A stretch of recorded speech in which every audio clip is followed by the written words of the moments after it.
तो अंतरिक्ष में फंसी एस्ट्रोनॉट सुनीता विलियम्स की 9 महीने 13 दिन बाद धरती पर वापसी हो रही है, जिसका काउंटडाउन भी शुरू हो चुका है।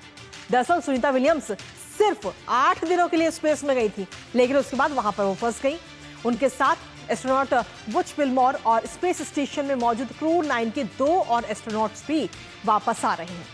आज सुबह 10:35 पर उनका यान स्पेस स्टेशन से अलग होकर धरती की ओर रवाना हो चुका है। साथ ही आपको यह भी बता दें कि अंतरिक्ष से धरती का सफर लगभग 17 घंटे का होगा।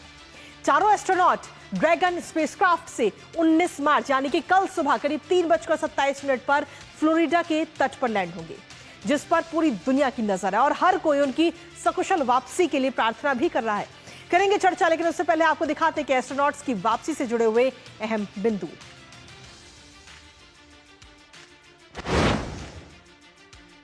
तो वापसी का जो काउंटडाउन है वो शुरू हो चुका है। 9 महीने बाद धरती पर लौटेंगी सुनीता विलियम्स और उनके साथी भी इस दौरान वापस लौट रहे हैं। स्पेस एक्स में कि क्रू ड्रैगन से अंतरिक्ष यात्रियों की ये लैंडिंग होगी। कल सुबह 3:27 का वो समय दिया गया है।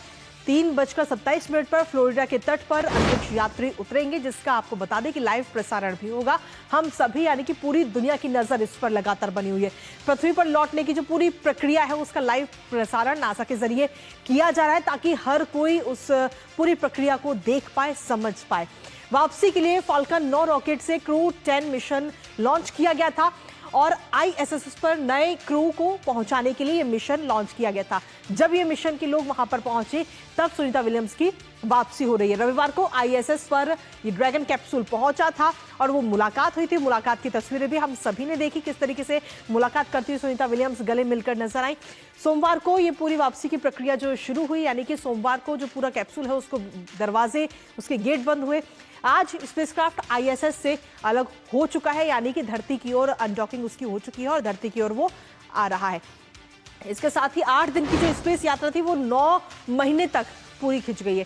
इसके अलावा आपको बता दें कि अंतरिक्ष से धरती तक का पूरा सफर आपको बता रहे हैं। 18 मार्च यानी कि आज सुबह 10:35 पर अनडॉकिंग हुई है।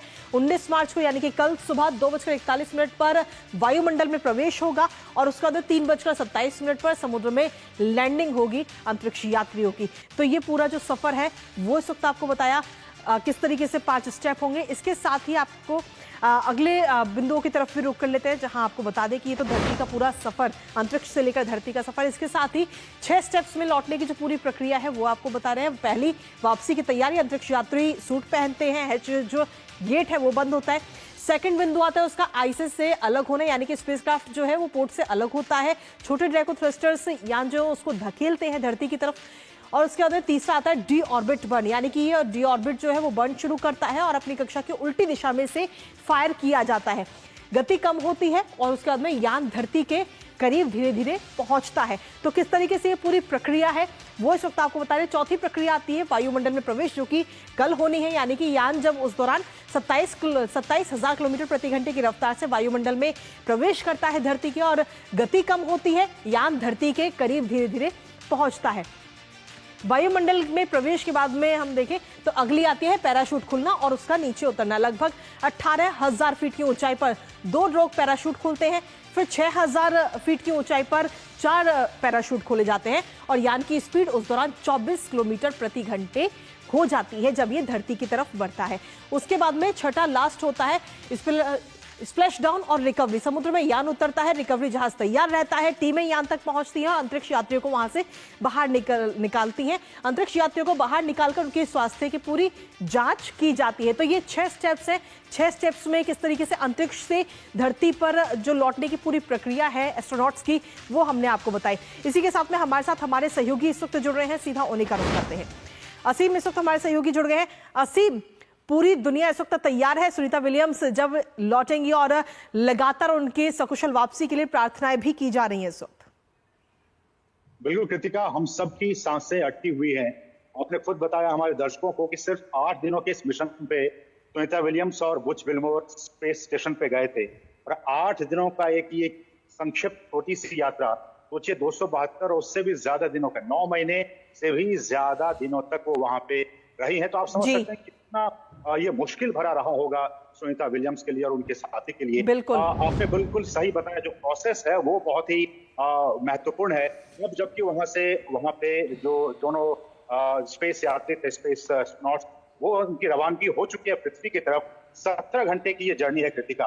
और आपने बिल्कुल सही कहा कि अगले माने कल सुबह लगभग 3:30 बजे, 3:27 तक पहले सुबह पृथ्वी पर वो सकुशल लौटने की उम्मीद की जा सकती है। जी। आपने बिल्कुल सही कहा कि ये जो सारा प्रोसेस है वो बहुत ही महत्वपूर्ण होता है, बिल्कुल। क्योंकि इससे पहले भी हालांकि नहीं कहना चाहिए, लेकिन फिर भी कल्पना चावला का हमारे पास एक एग्जाम्पल है किस तरह से चीजें हुई। तो जो वैज्ञानिक है नासा के, वो बहुत ही बारीकी से नजर बनाए हुए हैं कि कोई भी गलत ना हो, क्योंकि एक से 2 बार इस तरह की गलतियां हो चुकी हैं जी। जो मिशन को भेजने में। लेकिन अब जब वो ड्रैगन कैप्टर Q9 मिशन धरती की तरफ लौट रहा है, तो मैं थोड़ी सी जानकारी दूं अपने दर्शकों के लिए कि जो ध्वनि की गति होती है का, उससे 22 गुना ज्यादा स्पीड से ये जो यान है वो पृथ्वी की तरफ लौट रही है। जी। अब सोचिए, हम जब बोलते हैं एक जगह से दूसरी जगह हमारी आवाज जाती है, उससे भी 22 गुना स्पीड, जिसे कि मैक 22 स्पीड कहा जाता है, उस स्पीड से ये धरती की तरफ ये कैप्सूल आ रहा है। एक बात। दूसरी बात कि जब ये कैप्सूल, ये जो Q9 मिशन है, ड्रैगन कैप्सूल जिसे हम कह रहे हैं, ये जब धरती की कक्षा में वायुमंडल में जब ये ऑर्बिट में प्रवेश करेगा, तब इसकी स्पीड कहा जा रहा है कि लगभग 27,359 किलोमीटर प्रति घंटे की स्पीड से ये नीचे की तरफ आ रहा है। सोचिए, 27,359 किलोमीटर प्रति घंटे की रफ्तार से नीचे की तरफ आ रहा है। ठीक है। इसलिए नासा ने क्या किया है, इस Q9 मिशन में, इस मॉड्यूल में जो है वो ऐसे चीजें लगाई हैं जो उसको स्पीड को कम कर देगा और उसको गिराकर 32 किलोमीटर प्रति घंटे की तरफ जाएगा। ठीक है। जब इसकी रफ्तार बहुत कम हो जाएगी तब इसे समुद्र में उतारा जाएगा और फिर आगे का सफर किया जाएगा।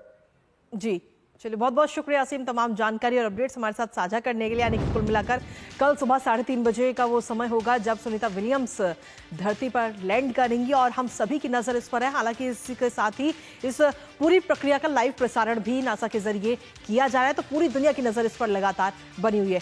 खबर इस पर नजर हमारी लगातार इस खबर पर बनी रहेगी, लेकिन इसी बीच वक्त एक छोटी सी ब्रेक का है। आप बने रहिए हमारे साथ।